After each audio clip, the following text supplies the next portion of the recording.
The first thing that warned me was the hallway light turned to that dim halfway point Mark always hated, and I never used a thin glow laying over the floor, like a secret no one meant to share. I set my keys down without a sound and caught the faintest trace of someone's perfume, something floral and young that didn't belong to me. From upstairs, the house breathed a hush, a muffled laugh, the soft rhythm of a bed settling under weight, and the air turned heavy like it knew my name and what was about to happen to it. My hand hovered over the banister, and I felt the wood cool beneath my palm, as though the stair knew better than I did. A sliver of light fell through our slightly open bedroom door, and in that strip of brightness, my whole life narrowed to a single question I didn't want answered. My throat went dry, but the part of me that usually cries stayed very still, as if tears would make the truth less clear. I didn't push the door. I listened, and the sound became the kind of answer you don't need to see to believe. Before I go further, tell me where you're listening from tonight. And if stories of quiet justice help you sleep a little easier, tap the like button and subscribe so you don't miss the rest of this journey. My name is Grace, and I grew up believing a calm house was the greatest measure of a good life. My parents taught school in a small Ohio town where the front door was always unlocked and disagreements ended with someone making tea. Mark came into my life like a promise at 25, ambitious, attentive, the kind of man who could slide a hand to the small of your back and make a crowded room feel like a secret meant only for two. We married in a little stone church outside Cincinnati and started from scratch in a second-floor walk-up that leaked when it rained, counting coupons and laughing at burnt dinners. When Lily was born, everything softened around her. I left a firm to launch a small interior design studio so I could shape my days around the person who made every sunrise feel new. Success crept in quietly the way good habits do. Mark's name appeared on nicer brass plates downtown, and my referrals turned into full home projects in neighborhoods I used to drive through just to look at the porches. We bought a modest colonial on a tree-lined street, white shutters, and a porch swing, and hired help when the calendar turned into a chessboard we couldn't win. Tessa came recommended by a neighbor whose twins adored her. Mid-20s, bright-eyed, always early, she had the kind of energy you don't question when you're juggling school drop-off with site visits and client installs. At first, she felt like an extra pair of hands, then like an extra smile at the breakfast table. And sometimes I caught Mark praising her patience with Lily in a way that made me proud I'd chosen well. I come from people who believe in showing up. So I did every lunch packed, every recital seat saved, every late-night proposal reviewed by the glow of a desk lamp while the dryer hummed down the hall. Mark's hours were long, but law is a hungry profession, and I learned to greet it like weather, something you can't scold for being itself. The house wore our routines like a favorite sweater. Sunday pancakes, Wednesday leftovers, Friday movie night with a blanket fort Lily constructed to the same blueprint each week. If cracks formed, they were hairline a joke that didn't quite land, a new cologne that arrived without explanation, a double-booked evening that canceled the babysitter and turned into takeout on the couch. Nothing big enough to break, only the sound of something stretching. I noticed the first off note on a Saturday when Mark insisted Tessa join us for dinner, because she shouldn't eat alone, a kindness that felt fine, until his compliment about her patience sounded warmer than a boss's praise. Later I found one of my sweaters folded on the laundry room counter, with sleeves rolled the way I never roll them, and Tessa laughed when I asked if she'd borrowed it, the kind of laugh that makes you feel foolish for your own closet. When Lily told me Tessa had taught her a new lullaby she only sings upstairs, I smiled and thanked her, then wondered why a lullaby needed secrecy. None of it was evidence. It was atmosphere, and atmosphere can lie. Still, I held to the old lessons: give the benefit of the doubt, assume decency, rest in the steadiness you've built with your own hands. I set the table for 3 on weeknights, and for 2 on the nights Mark texted from the office that a client was melting down and dinner would only make him late. I told myself that marriage is a long road with unlit stretches, not a lit runway you land on without turbulence. But houses keep their own memory, and ours had begun to feel like a conversation I wasn't invited to join. On the night the hallway light glowed wrong, and the perfume threaded the air, I understood what I'd been refusing to name. Sometimes, the door you don't open still answers you.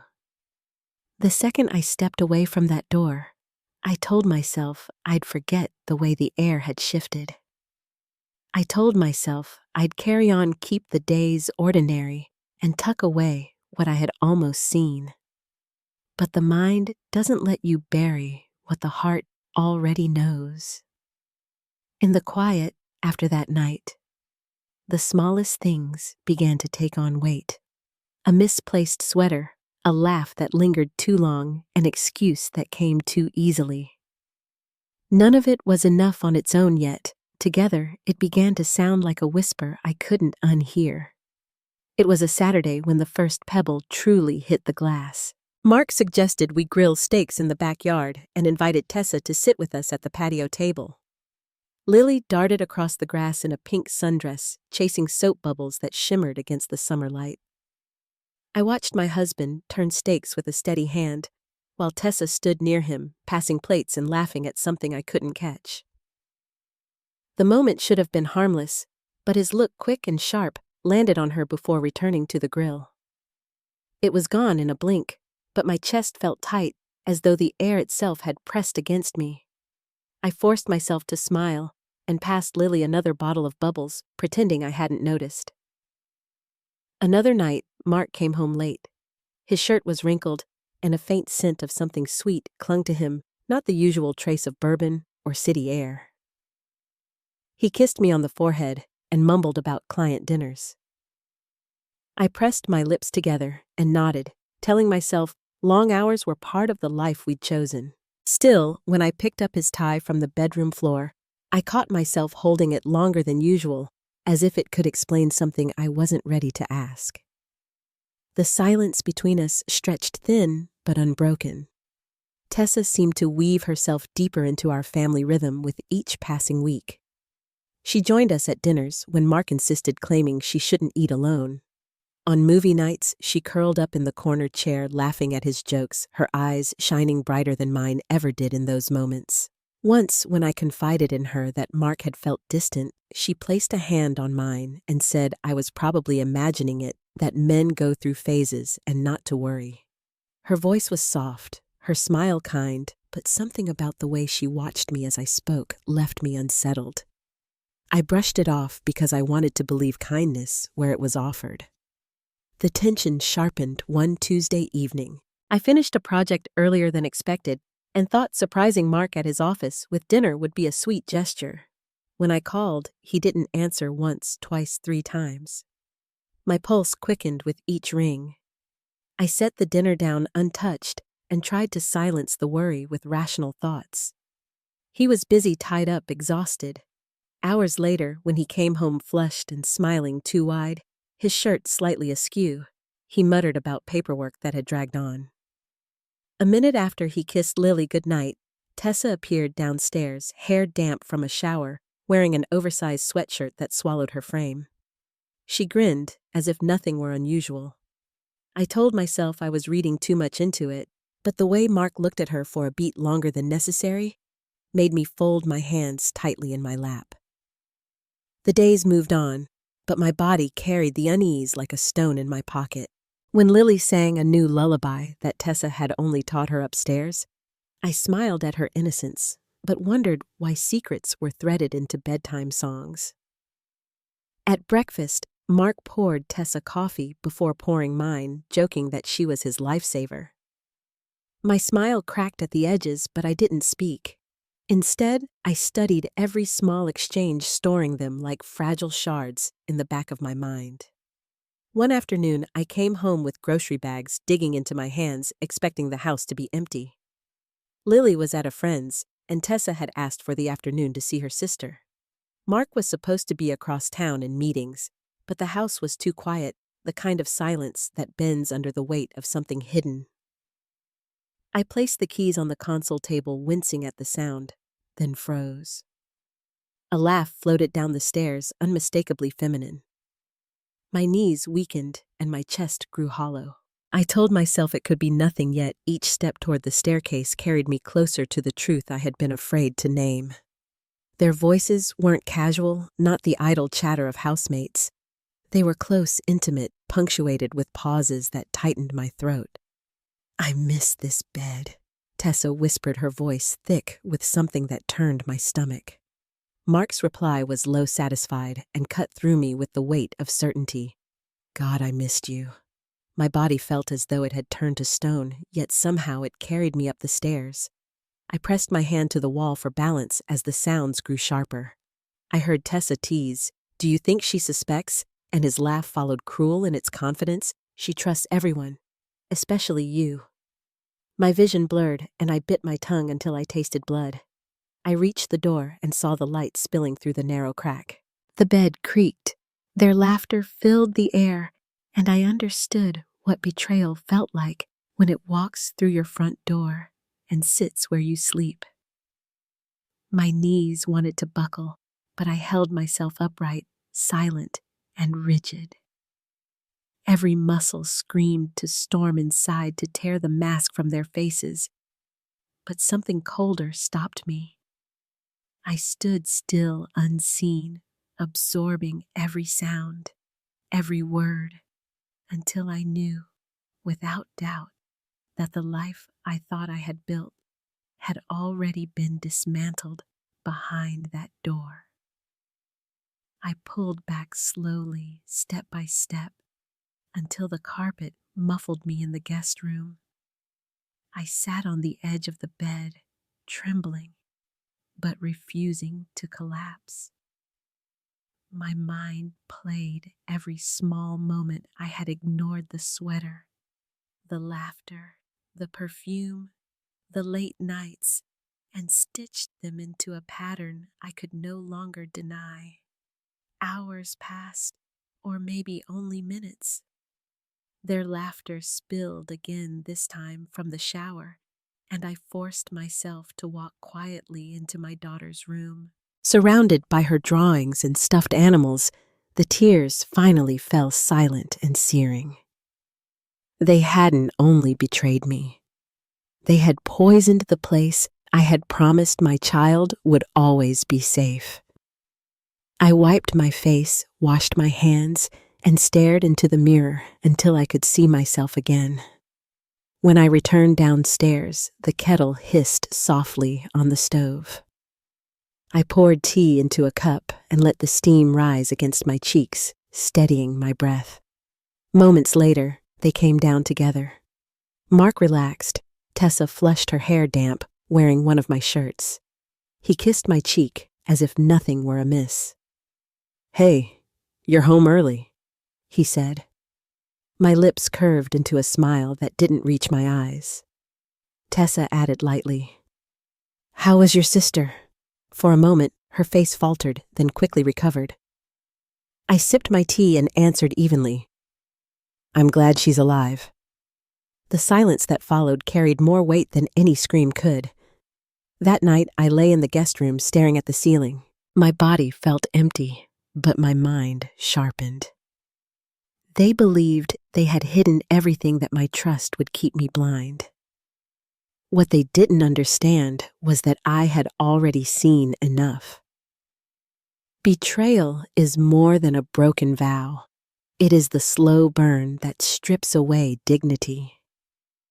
As I turned on my side and closed my eyes, I told myself one truth: love without respect is only a trap. And the moment respect dies, war begins. I woke the next morning to a house that felt unrecognizable, as if the walls themselves had been stripped of warmth. The bedroom at the top of the stairs might have been scrubbed, and the sheets changed, but I couldn't pass it without bile rising in my throat. Every corner of our home felt tainted by the sounds I had overheard. Yet the people responsible carried on as though nothing had shattered. Mark leaned in to kiss me before leaving for work, the same quick brush of lips he had perfected over the years, while Tessa smiled across the breakfast table as though she hadn't stolen what was mine. She held Lily on her hip, feeding her spoonfuls of oatmeal and laughing as if she were family instead of the intruder she had chosen to be. I sipped my coffee slowly, forcing my hands to stay steady, though inside I was hollowed out. If I had not been emptied of tears the night before, I might have broken, then might have screamed and thrown them both out. But grief had burned itself dry. What remained was quieter, sharper, something that no longer begged for answers. In that silence, I found myself watching, listening, and recording every detail without them ever noticing. They thought I was blind, but that blindness became the mask I wore to begin seeing more clearly than ever before. Mark's habits were easy to track once I stopped explaining them away. He muttered about late meetings, returned home, smelling faintly of perfume that wasn't mine, and brushed off my questions with the casual arrogance of a man convinced he couldn't be caught.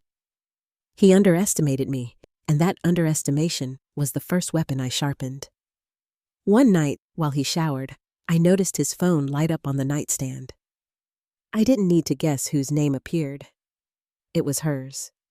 Can't wait for tomorrow. Same time the message read. My throat tightened, but I didn't open it. I didn't need to.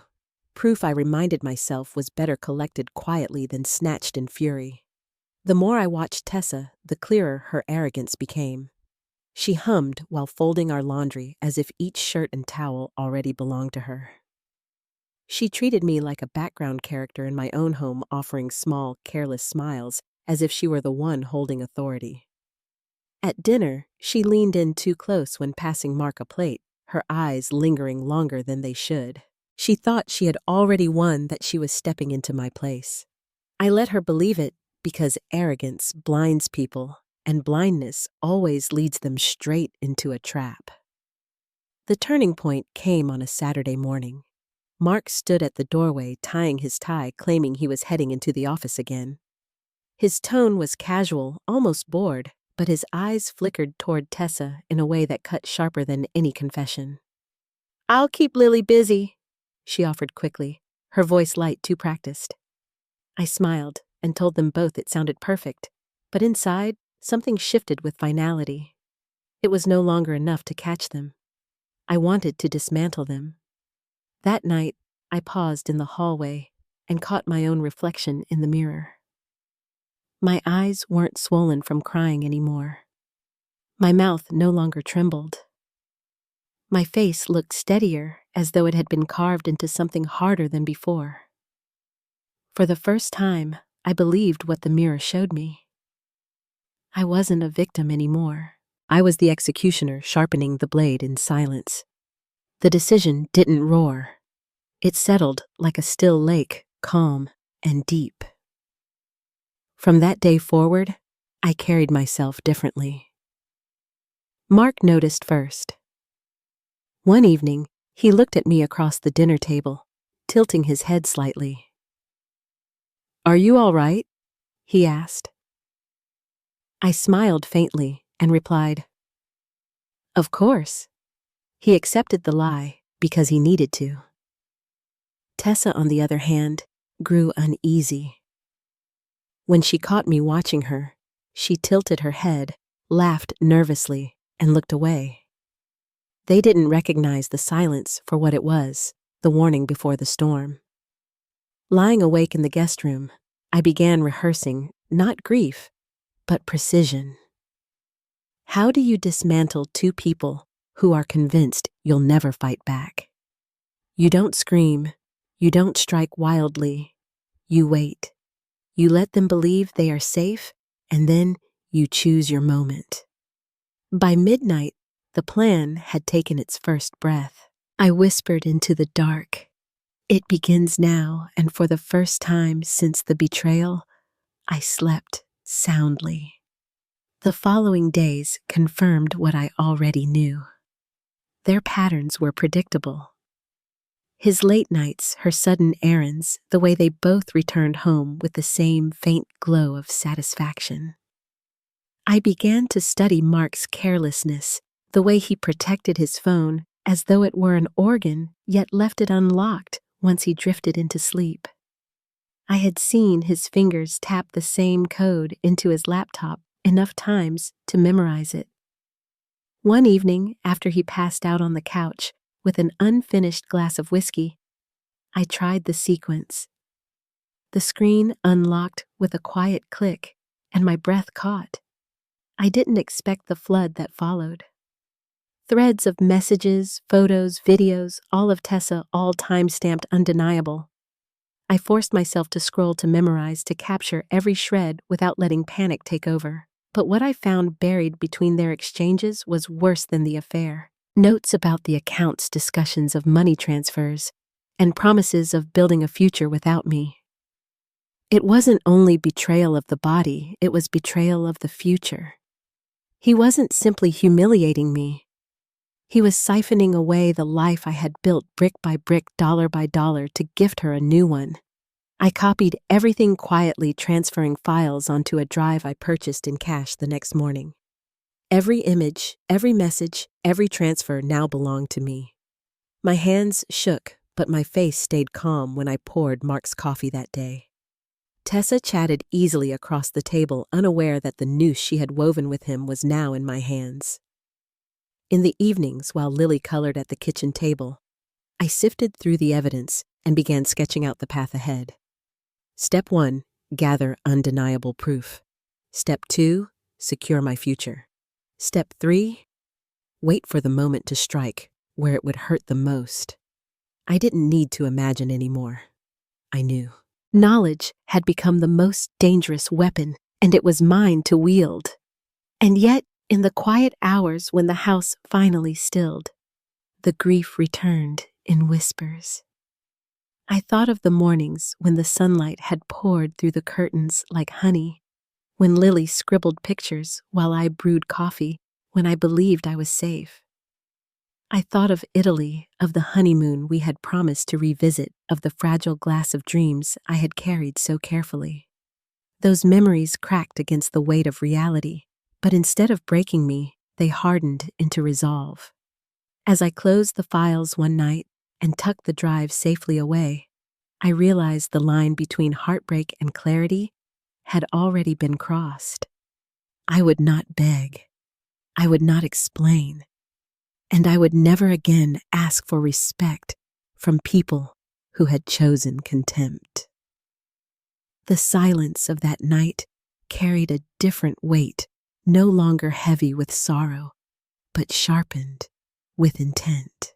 Tomorrow, I told myself I would begin moving pieces into place. They thought I was asleep, blind, weak. They had no idea I had already woken up.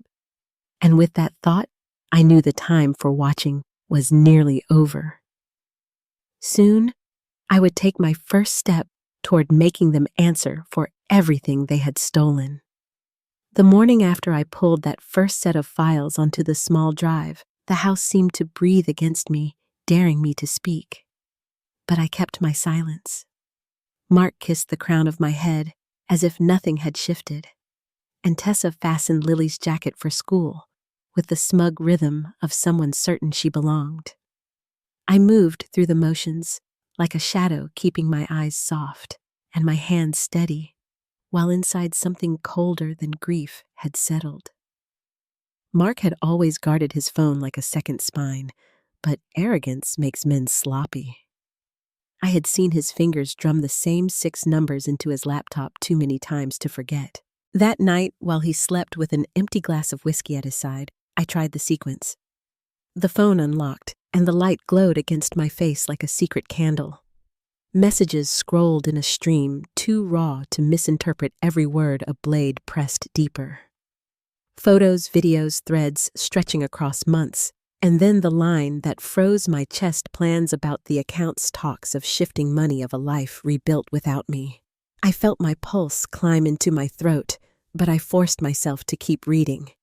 It wasn't only lust, not only arrogance. It was theft of the future, the deliberate dismantling of what I had spent years stitching together. He wasn't simply breaking vows. He was taking the foundation beneath me and handing it to her. My hands shook as I transferred it all, each file saved with a calmness that belied the storm inside me. By morning, the drive lay tucked in my purse, heavy as a weapon, though no one could see it. Tessa floated through the kitchen, humming sliding plates onto the table as though she were hostess instead of hired help.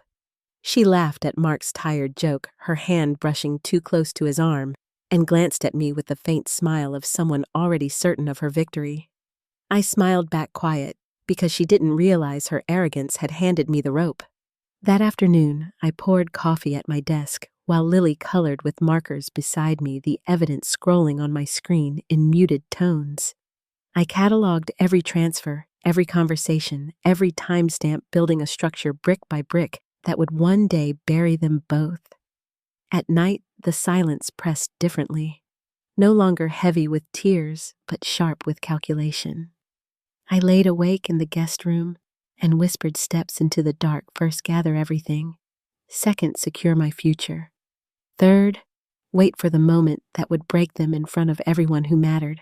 I pictured the way Mark's colleagues would look at him, how the charm he had polished so carefully would collapse under the weight of his own arrogance.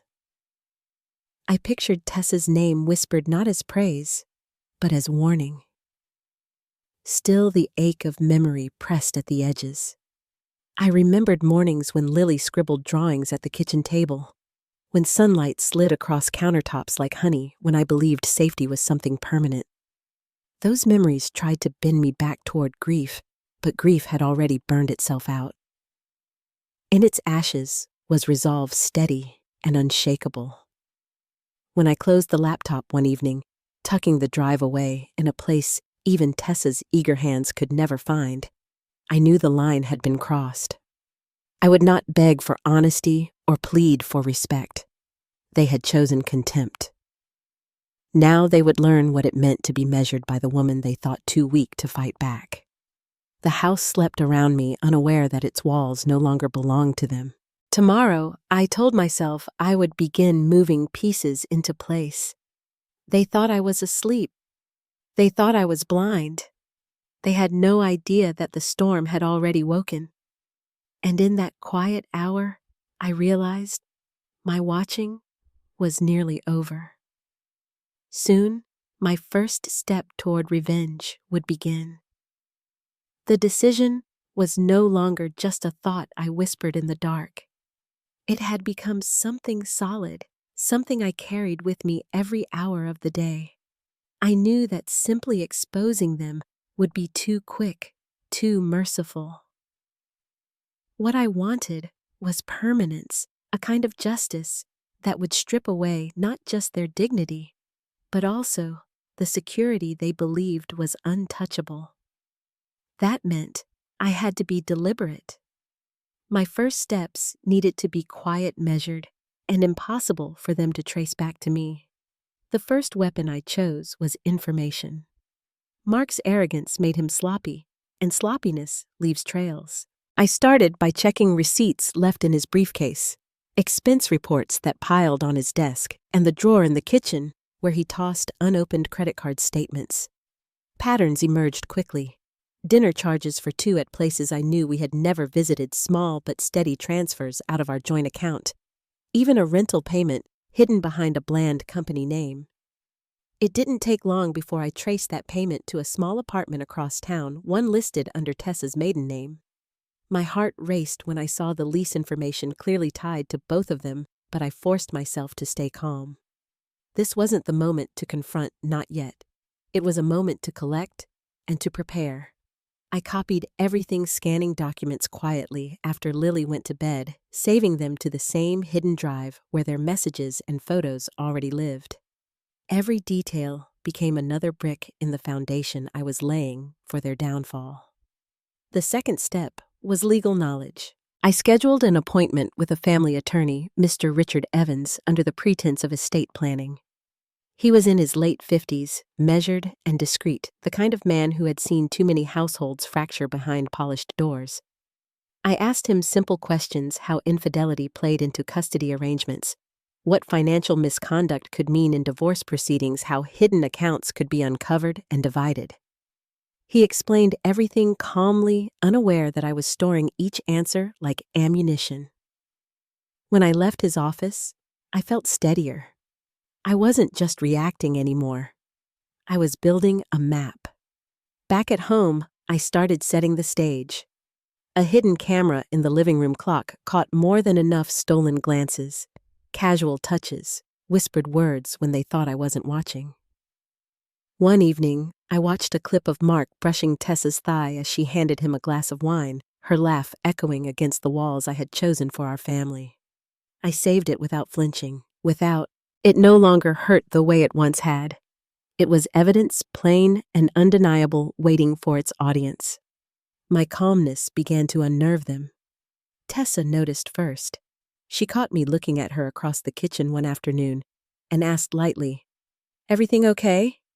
Her voice wavered just enough to betray her nerves. I smiled and answered, "Of course." That smile carried more truth than she realized.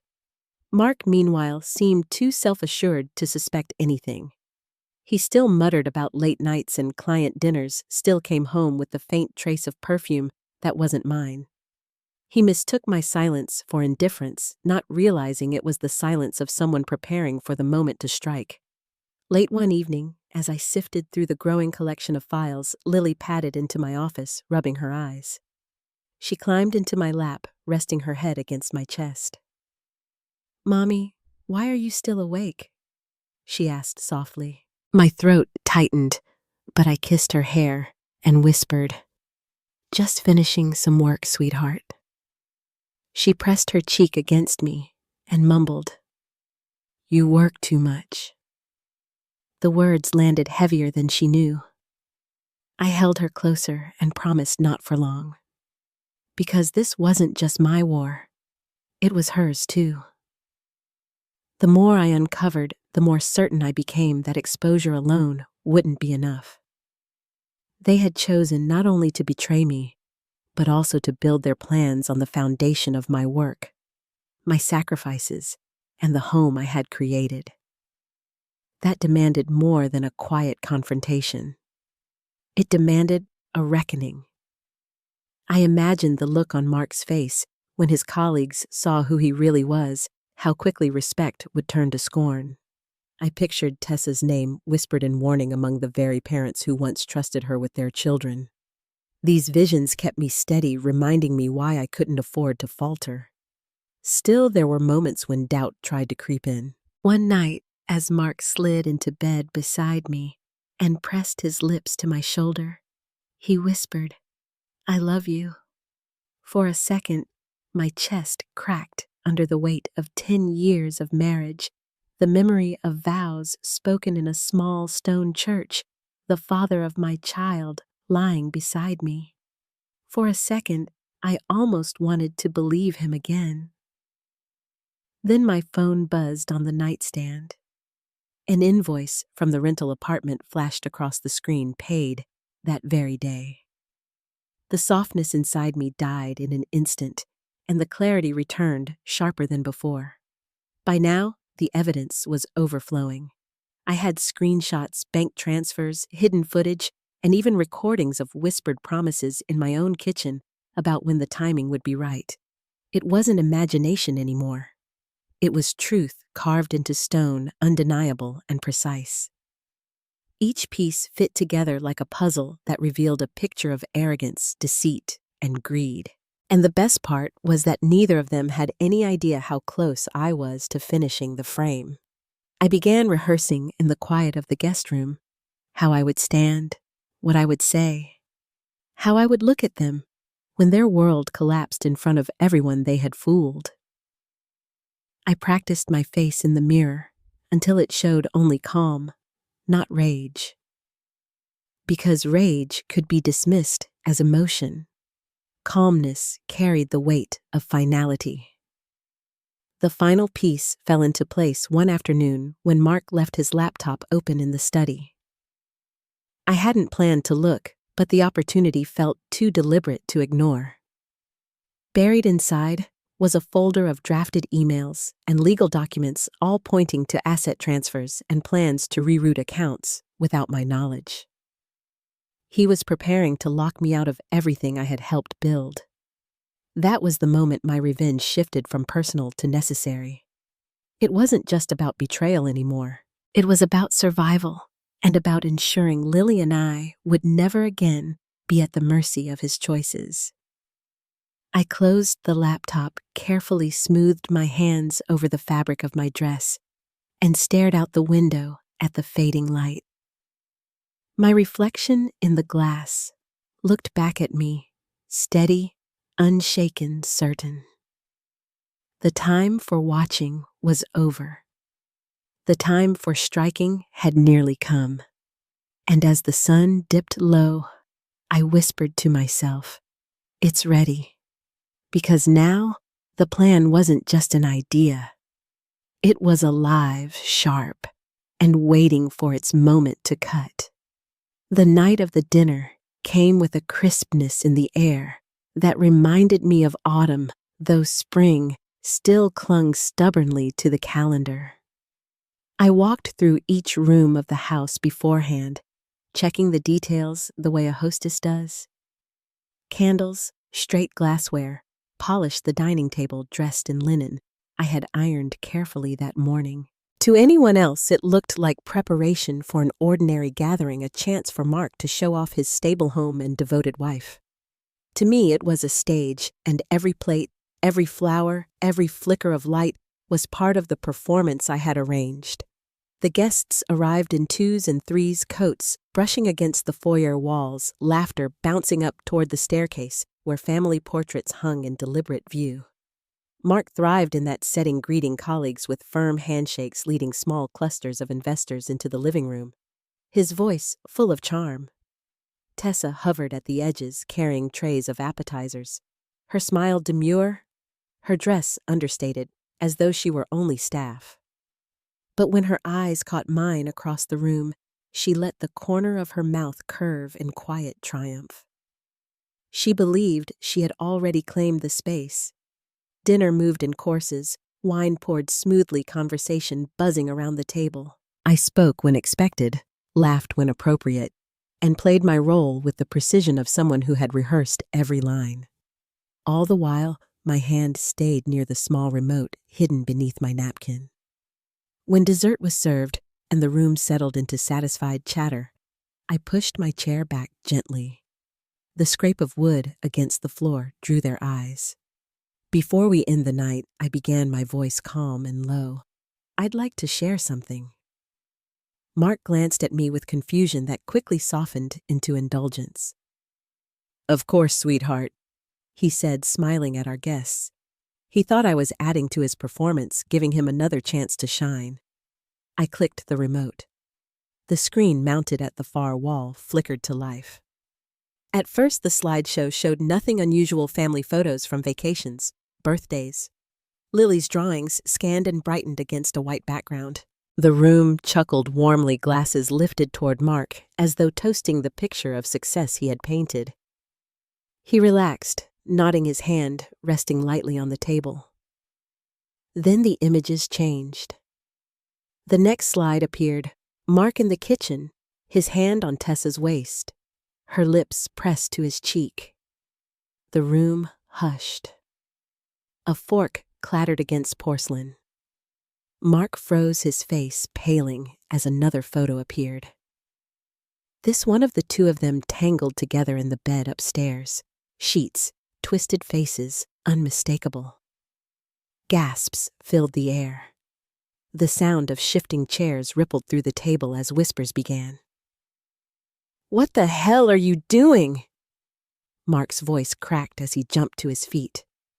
I didn't flinch. I let the next clip roll, a grainy video from the clock camera showing him pulling Tessa close, whispering into her ear, her laugh bright and clear across the speakers. Her hand trembled against the stem of her wine glass. "She's lying?" Tessa stammered, her voice breaking as the evidence overpowered her denial. But the room didn't believe her. The audio spilled next Mark's voice on full display. "She'll never know. She's too weak to fight back.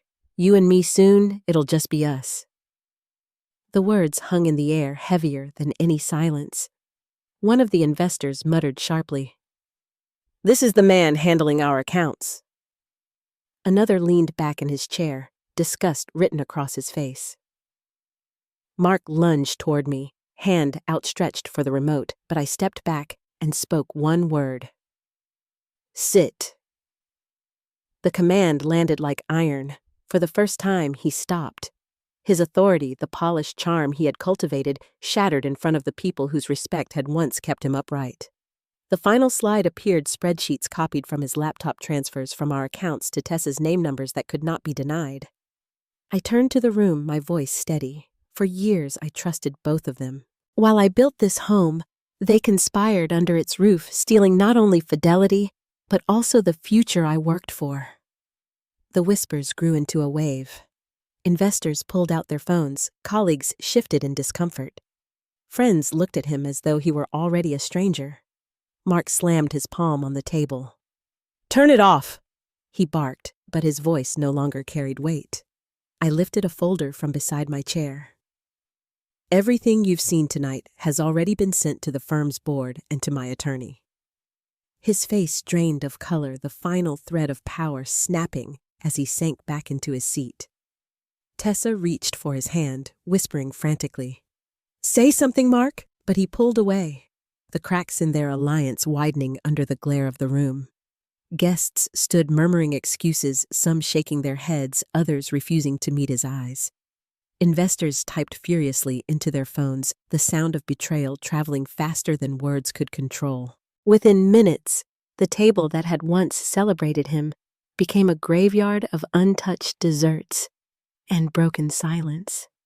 When the last guest left, only the three of us remained. The candles still flickered, but the air was heavy with ruin. Mark glared at me, his voice low, venomous. "Do you have any idea what you've done?" I met his stare with calm. "Do you?" Tessa clutched her purse, trembling. "She's insane, Mark. We can still fix this." I laughed cold and even. "Fix this? You'll be lucky to find anyone willing to let you in their home again." Mark shoved his chair back, chest heaving. "You won't just lose me, you'll lose everything." I raised my phone, my thumb hovering over the screen. "One more step," I warned softly, "and the last file goes public." He stopped, and for the first time I saw fear in his eyes. He knew I wasn't bluffing. The house felt hollow when they finally left the room, their alliance fractured, their confidence stripped bare. I stood alone among the scattered plates and dimmed candles, the echo of their downfall still humming against the walls. The silence was heavier than applause, but it carried its own satisfaction. And as I turned off the projector and gathered the folder in my hands, I knew the collapse had only just begun. The next morning would bring the rest of their world crashing down, and I was ready to watch it fall. The morning after the dinner, the house no longer belonged to him. Mark paced the kitchen with red eyes, his phone buzzing constantly on the counter until he hurled it against the wall. Claire had left before sunrise, mascara streaked across her cheeks, whispering about fixing things as if broken glass could ever be mended. By noon, the calls stopped being from friends and turned into clipped messages from his firm. The statement came out that afternoon, suspension pending investigation. I watched him read it aloud, his hands trembling as the words stripped away what little dignity he had left. The fallout was swift. Local outlets picked up the story, photos and files attached to every headline. Investors pulled their money. Parents who once trusted Claire with their children sent terse messages that spread quickly online. By the end of the week, she was gone from town, her name muttered only as warning. Mark had no such escape. He was tethered to the ruin, facing colleagues who now avoided his calls and neighbors who turned away when he walked down the street. The charm he had built his career upon had curdled into something people no longer wanted to be near. When the divorce papers were filed, the evidence spoke louder than either of us could. Infidelity, financial misconduct, hidden accounts. It was all there, bound and undeniable. Custody of Lily was awarded to me without hesitation. The house became mine, the accounts he hadn't drained frozen by the court. Mark's lawyer tried to soften the damage, but nothing could undo the mountain of proof. At night, when the weight of it pressed in, he stopped shouting and began pleading. He would sit at the kitchen table with his voice cracking, whispering, "Please, Grace, don't take everything. Don't ruin me completely." I looked at him the way you look at a stranger you once thought you knew. He had already ruined himself. I had only held up the mirror. I passed him on the street a few weeks later. His shoulders were bent, his hair already thinning from stress, and for a moment I wondered if he would try to speak to me. But before he could, a man walking past spat at the ground and muttered, "Disgusting." Mark's mouth closed. He lowered his head and walked away. That was when I understood that punishment doesn't end with legal papers or public humiliation. True punishment lingers a shadow that follows them into every room. Claire's downfall spread faster than she could run. Clips of her laugh in my kitchen were replayed endlessly online, paired with her name in bold letters. Parents warned one another not to hire her, and old acquaintances cut ties overnight. She vanished quietly, but the stain of her choices followed her no matter where she tried to hide. Mark, on the other hand, still faced the courtroom. His disciplinary hearing was scheduled weeks later, and the chamber filled with colleagues, board members, and a scattering of reporters. He stood in front of the judge, hollowed out, trying to argue that the evidence was exaggerated, that his private life had been twisted into something it wasn't. The judge's voice was even as she asked Mr. Whitman, "Do you deny the material submitted by your wife?" He hesitated, sweat beading along his forehead. "It was private," he said at last, his voice breaking. "It should have stayed private. My marriage shouldn't be used this way." I rose from the gallery, my voice steady as it carried across the room. "This isn't only about a marriage.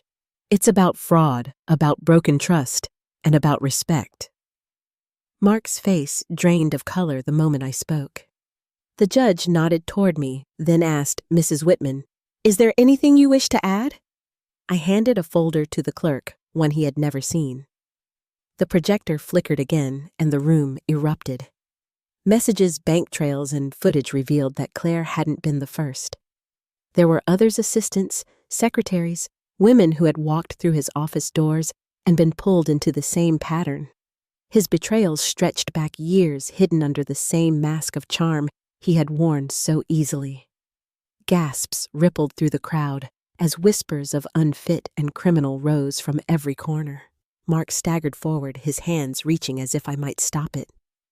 "Grace, please," he said, voice breaking. I didn't flinch. I didn't soften. "You thought Claire was your only mistake," I said quietly. "She was simply the last one who stayed long enough to be caught." The judge's gavel struck hard against the bench, restoring order, but the damage was done. Not just suspension this time. Disbarment proceedings were announced with criminal charges looming in the background. The look on Mark's face, stripped of every mask, was the last I needed to see. Fear had finally replaced arrogance. That evening, when I sat alone in the kitchen, the house no longer echoed with their voices. The quiet was different now, not heavy with betrayal, but calm, with finality. I poured a glass of wine and let the silence wrap around me, steady and unbroken.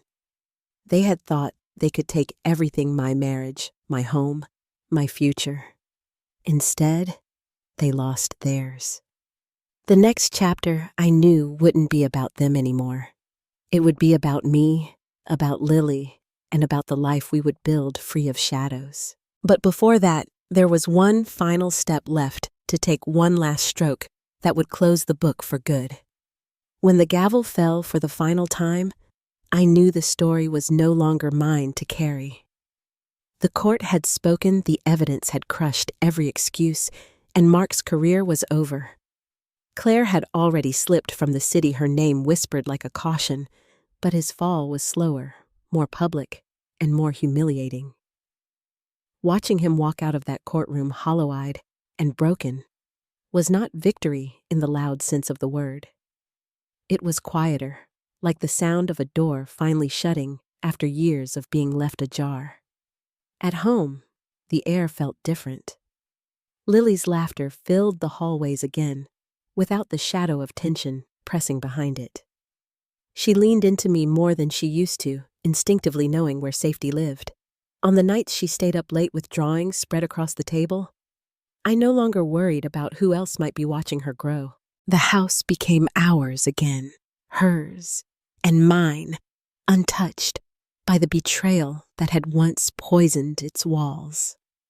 Mark still tried to reach out in the weeks that followed, his words stripped of arrogance replaced by quiet desperation. I listened only when it involved Lily keeping my voice steady, no longer tethered to his storms. His downfall was his own making, and he would live with its echo far longer than any sentence a court could hand down. As for Claire, she disappeared completely from our lives, and the silence of her absence was the only apology she would ever offer. I found peace not in the wreckage I left behind, but in the strength I uncovered along the way. I had once thought love was built only on trust, but I learned that trust without respect is nothing more than a fragile shell. When it breaks, you can either gather the shards and bleed from holding them, or you can let them fall and step forward uncut. I chose to step forward. Life after betrayal is not about erasing the scar. It is about wearing it quietly as proof that you endured, that you refused to be broken by the cruelty of others. My scar reminded me that I was capable of more than survival. I was capable of rewriting the ending. And in doing so, I gave Lily the greatest lesson I could, that dignity is worth protecting, even when it means standing alone. Now when I walk through the house in the evenings, I no longer flinch at the sight of closed doors or worry about voices behind them. I sit in the kitchen with a glass of wine, watching Lily's drawings pile higher on the fridge, and I breathe in the peace I fought for. The betrayal is part of my past, but it no longer owns my present. I reclaimed not only my home, but also myself. Before we close, I'd love to know, has there ever been a moment in your life when you chose dignity over silence, even when it cost you dearly? Share your thoughts in the comments. And if you'd like to hear more stories of justice and resilience, stay connected here.